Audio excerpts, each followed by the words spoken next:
Hey, this is Hans Struzyna with the East Bay Home Company coming to you live from Dan's Fresh Produce. We're here to talk to Dan himself as well as his son Joseph about what makes this place so special. Come on, let's check it out.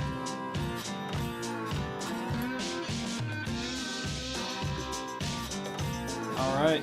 Well, Dan, Joseph, thank you so much for having us out to take a look at the Dan's Fresh Produce here.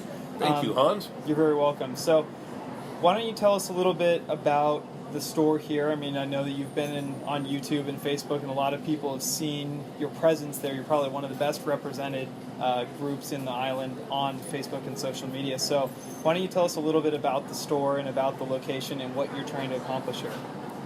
Well, the store has been here for 42 years almost. It'll be 42 years in May. I actually helped open it up in May of 1976 with the original owner. It was called Produce Unlimited. And stayed on through two more owners for 9 years. Okay. Moved all over the produce industry. Landed back here at this location in 2006. Uh-huh. And I've done almost everything in produce except for farming. And I just wanted to be with the customers again, be with the produce, handle it.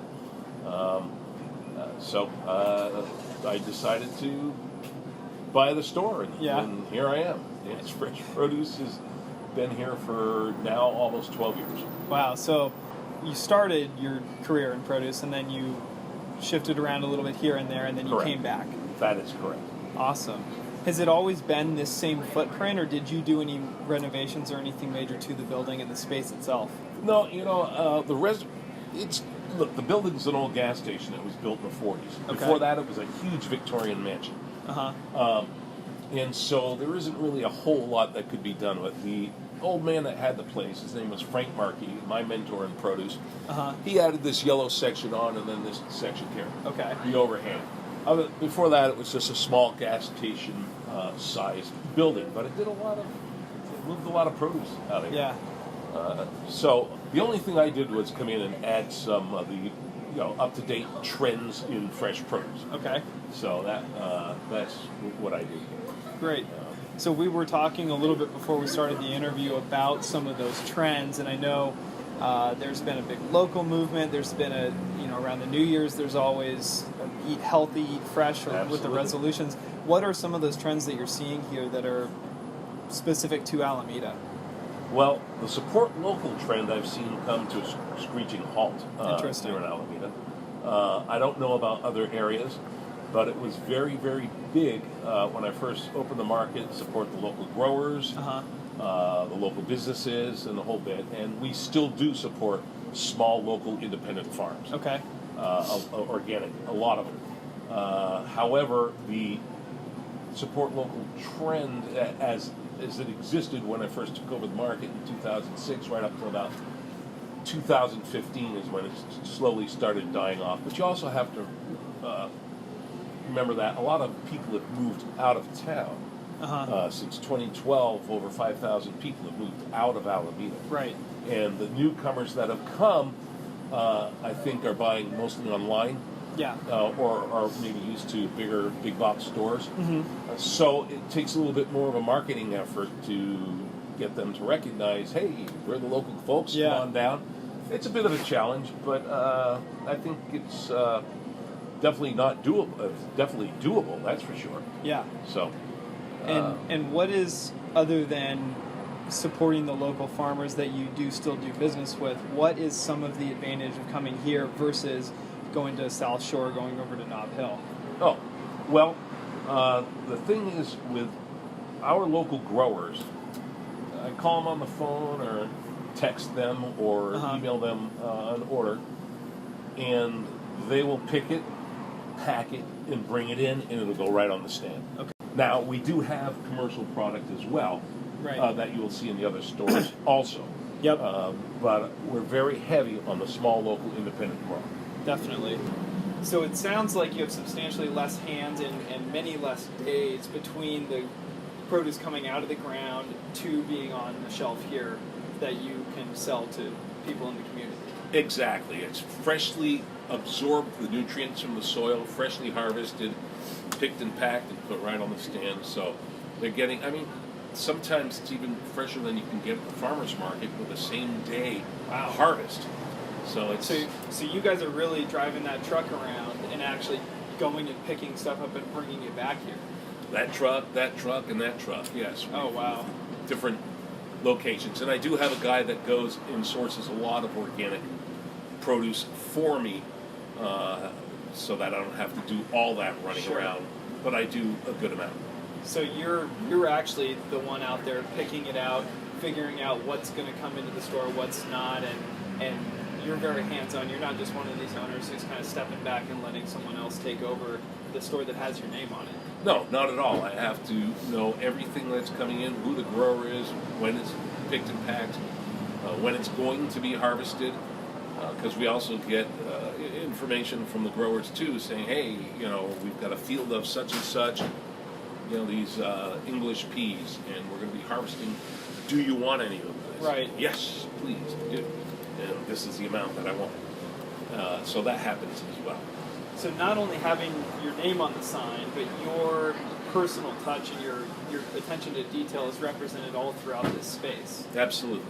And then it seems like you're actually taking that and passing that along to the next generation here. So you got your son here working with you as well, Introducing right? my son Joseph, who's freshly come back. He worked here from age 12 to 17 and took a 7-year break, but he's moved back to the Bay Area, and here he is, helping out here at Dan's Fresh Produce. Great. So, Joseph, why don't you tell us what is it that you do here, and what do you appreciate so much about working here with your dad? Well, I do a lot of orders and stuff for restaurants and stuff Okay. like that, and kind of manage the out front over here. Mm-hmm. And I've got a couple guys that I train and stuff like that, and I like to be, here with my dad running things, making sure, we give the best quality that we can to the folks here in Alameda. Absolutely. So you not only serve someone like myself who could come in and buy something for dinner tonight, but you're actually sourcing to restaurants all up and down Park Street and all over the island then. Exactly. That's amazing. So you guys really stretch well beyond just this space in the food scene here. Absolutely. Exactly. And you've talked about that quality and being established here. I know this used to be a gas station in Victorian before that, and you've obviously had your hands in it, Dan, for some time. Where do you see the evolution of this store going? I know you've said something about the local trend has changed or died off, or I guess you put come to a screeching halt. Yes. What do you see as the next thing here for you and Dan's Fresh Produce in this location, and how you can possibly serve the community? The average consumer doesn't want to cut up their own produce anymore. They don't want to buy it and take it home and chop it up. They say they don't have the time. I've always found the saying we don't have enough time to be kind of a contradiction, because we all have 24 hours in a day. Yeah. And so it's mainly how you use your time. And prior to the advent of all this cut-up, prepared produce, people were doing it. Right. And getting the kids to and from and this and that. However, this is what they want. So I'm looking into ways to provide more cut-up, ready-to-go packaged produce that people can take home, throw in the microwave, throw on the stove top real quick and cook it up. Whatever it takes to get 9 to 11 or 13 servings of fresh produce into people a day. If they have to have it cut up, if that's what's going to make them eat more fresh fruits and vegetables, well then, my gosh, that's the way we're going to go. We're still going to have all these, all this produce like this, but I think the fresh cut is the big trend, and that's what people want. But folks should be wary. Two things. One, when you buy your produce online, say from Amazon, you don't know where that's coming from. Right. You come here, you're going to know where your produce is coming from. I know every grower that we deal with. I've been to every farm and seen their operations, and there's some that I've gone to that I would never buy from after going to their farms. So keep that in mind. When you're buying cut-up processed produce, you don't know where that's coming from because the processors in the big stores, they have to source what they need consistently all the time. When we do it here, it's and we're right on the edge of it. It's going to be with the same growers and the same produce that we've been getting, so that you can trust that your cut up kale and chard in your little container came from Oya Organics, or your cut up broccoli and cauliflower came from Catalan Farms, or whatever. It's still going to be the same small local growers, so it's going to be very similar to what you see in the big stores, but with some sources that we wholeheartedly trust. So that's interesting because there's a lot of things there that you said that I didn't understand or know. I mean, not being in the industry, the cut up thing, I don't recognize that. I mean, we were talking about how to slice these guys open, and that's been a big push for you on social. And so we'll definitely link to a couple of those videos on some of these squashes on how you actually cut these things, because they can be challenging, right? Absolutely.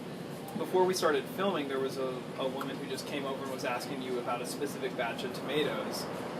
Yes. Right, and so you said, we're getting one more order tomorrow night, and that's it for the year. That is correct. Right, and so that's a pretty different model from most of the big chains or other grocers that are going to consistently be putting out green and yellow bananas all year round, and whether they're in season or not. And I don't know if bananas are a good example there. Year round, but it's okay.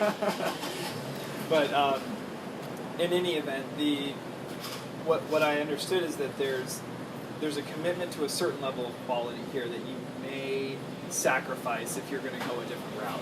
Sure. And the tomatoes that I was talking about are dry farmed, organic early grow tomatoes from Hoya Organic Farm in Hollister. And to have them this late in the season is really a treat. Okay. But it is now finally too cold because the ground temperature is too cold and the daylight hours are shorter.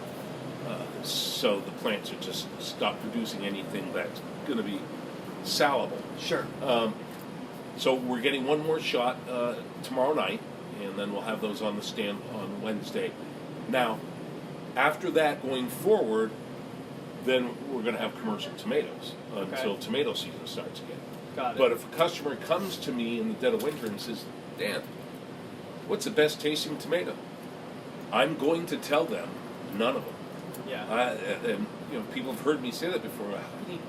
He's losing sales. Why is he doing that? No, I don't want to tell the customer something, and that, first of all, that isn't true, but also have a horrible eating experience. Mm-hmm. Oh gosh, he said this is the best tomato on the stand.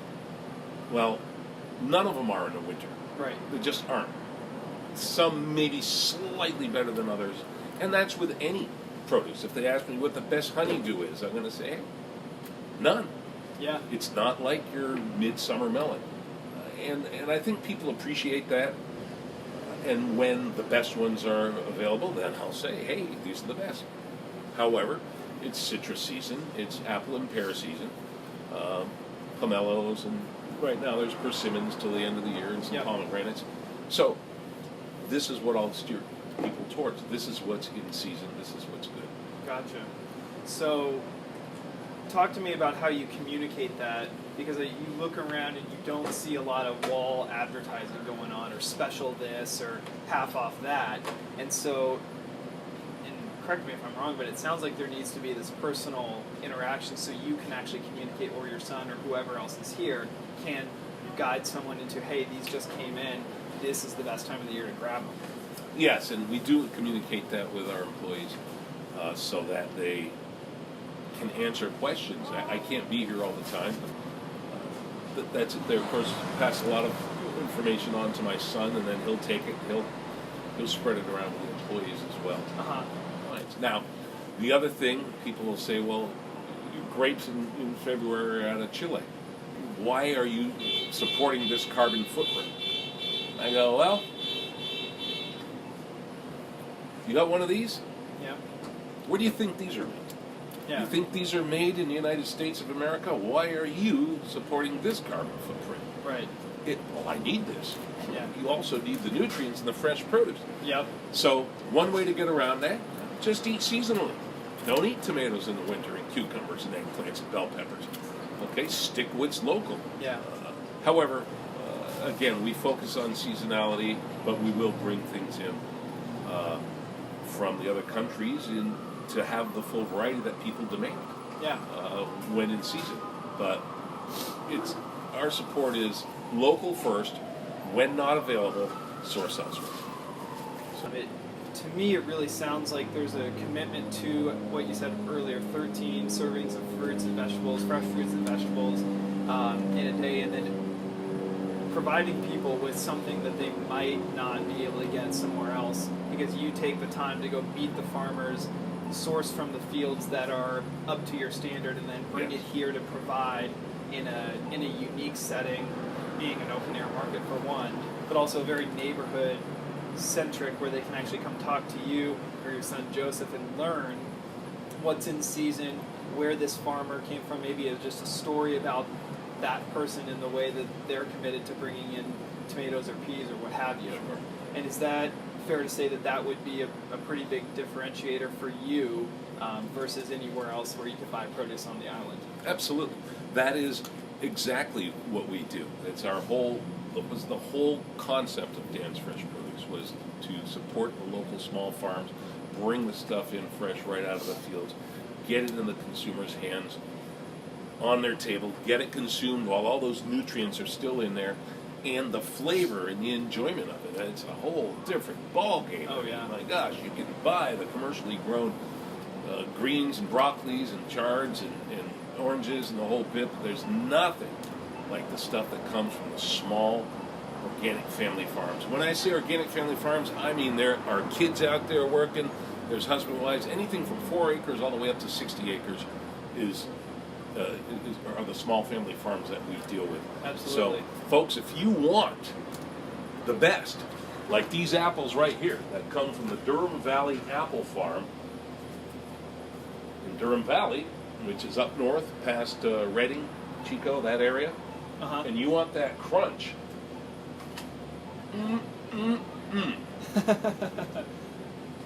you're not going to get this in commercially produced produce. All right, so Dan, Joseph, thank you so much for bringing us in and educating us about what you are trying to do here at Dan's Fresh Produce, as well as a little bit about some misconceptions in the industry. So if someone wanted to come and learn more about you and find out some more of your personal insight, but you didn't happen to be in the store that day, or Joseph wasn't here either, where could they come and learn more about you? Are you online, or what's the best resource for that? The website's a little old, so we're working on a brand new one. It's going to take a little time.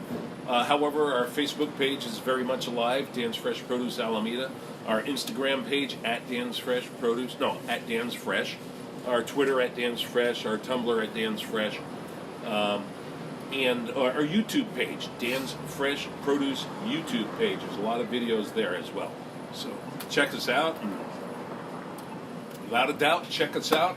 It's always best when you get it fresh.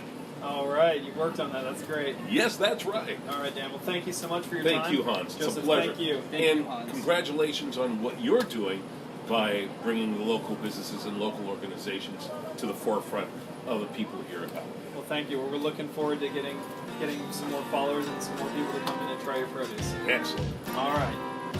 Hey guys, we're here at Dan's Fresh Produce. Hope you enjoyed the interview and you learned something from Dan and his son Joseph.